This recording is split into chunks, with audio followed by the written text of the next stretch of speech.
عرب کے وسیع ریگستانوں کے درمیان ایک طاقتور قوم آباد تھی جسے قوم عاد کہا جاتا تھا۔ وہ لوگ غیر معمولی طاقت رکھتے تھے، ان کے جسم مضبوط، قد لمبے اور شہر بے حد شاندار تھے۔ انہوں نے ریت کے بیچ ایسے عظیم محلات تعمیر کیے تھے جنہیں دیکھ کر لوگ حیران رہ جاتے۔ لوگ دور دور سے ان کی طاقت دیکھنے آتے۔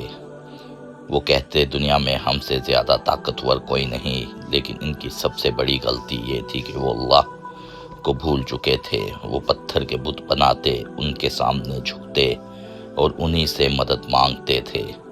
غریبوں پر ظلم کرنا ان کے لیے عام بات تھی۔ کمزور لوگوں کو وہ حقیر سمجھتے تھے۔ جب ظلم بہت بڑھ گیا تب اللہ تعالیٰ نے ان کی ہدایت کے لیے اپنے نبی حضرت ہود علیہ السلام کو بھیجا۔ ہود علیہ السلام نہایت نرم دل اور سچے اور دانا انسان تھے۔ وہ اپنی قوم سے محبت کرتے تھے، چاہتے تھے کہ لوگ تباہی سے بچیں۔ وہ لوگوں کو سمجھاتے کہ اللہ سے ڈرو، نہیں تو اللہ کا عذاب آئے گا۔ سردار آگے بڑھ کر ان پہ کہکے لگاتے، کہتے تم ہمیں ڈراتے ہو، ہم پہاڑوں سے زیادہ طاقتور ہیں۔ دوسرا شخص ہنس کر بولا اگر عذاب آنا ہے تو بھی لے آؤ، لیکن حضرت ہود علیہ السلام ہمت نہیں ہارے۔ وہ دن رات لوگوں کو سمجھاتے رہے۔ وہ بچوں، عورتوں، بوڑھوں سب کو اللہ کا پیغام سناتے۔ کچھ غریب لوگ ان کی بات مان گئے، انہوں نے اللہ پر ایمان قبول کر لیا، مگر قوم کے سرداروں کو یہ بات پسند نہ آئی۔ انہوں نے لوگوں سے کہا ہود تمہیں کمزور بنانا چاہتا ہے۔ آہستہ آہستہ ظلم اور بڑھنے لگا۔ پھر ایک دن آسمان نے بارش دینا بند کر دی، زمین خشک ہونے لگی، کھیت مرجھانے لگے، کنویں کا پانی کم ہونے لگا۔ لوگ پریشان ہو گئے۔ وہ اپنے بتوں کے سامنے دعائیں مانگنے لگے، مگر کچھ نہ ہوا۔ سب بہت پریشان ہو گئے۔ حضرت ہود علیہ السلام نے کہا اللہ سے معافی مانگو، وہی بارش نازل کرے گا، لیکن قوم نے انکار کر دیا۔ کئی مہینے گزر گئے، پھر ایک صبح آسماں پر سیاہ بادل نمودار ہوئے۔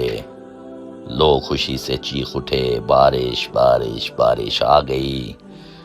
شہر کے بچے، عورتیں خوشیاں منانے لگے، بچے دوڑنے لگے، مگر حضرت ہود علیہ السلام کا چہرہ بہت سنجیدہ ہو گیا۔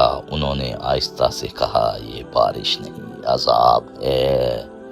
اچانک ہوا چلنا شروع ہو گئی، پہلے نرم، پھر تیز، پھر وہ ہوا خوفناک طوفان میں بدل گئی۔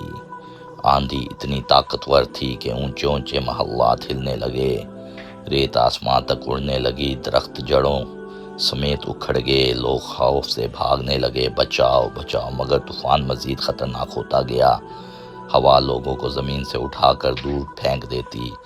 بڑے بڑے جنگجو بے بس ہو چکے تھے۔ جو لوگ اپنی طاقت پر غرور کرتے تھے آج ریت میں چیخ رہے تھے۔ 2 دن نہیں بلکہ 7 راتیں اور 8 دن مسلسل چلتا رہا۔ ہر طرف تباہی تھی۔ پھر آخر کار آندھی رکی تو پورا شہر ویران ہو چکا تھا۔ عظیم محلات ریت کے ڈھیر بن گئے، بازار خالی تھے اور ہر طرف خاموشی تھی، صرف ہوا کی آواز باقی تھی۔ مگر حضرت ہود علیہ السلام اور ایمان والے لوگ محفوظ رہے، کیونکہ اللہ نے انہیں پہلے ہی محفوظ مقام پر پہنچا دیا تھا۔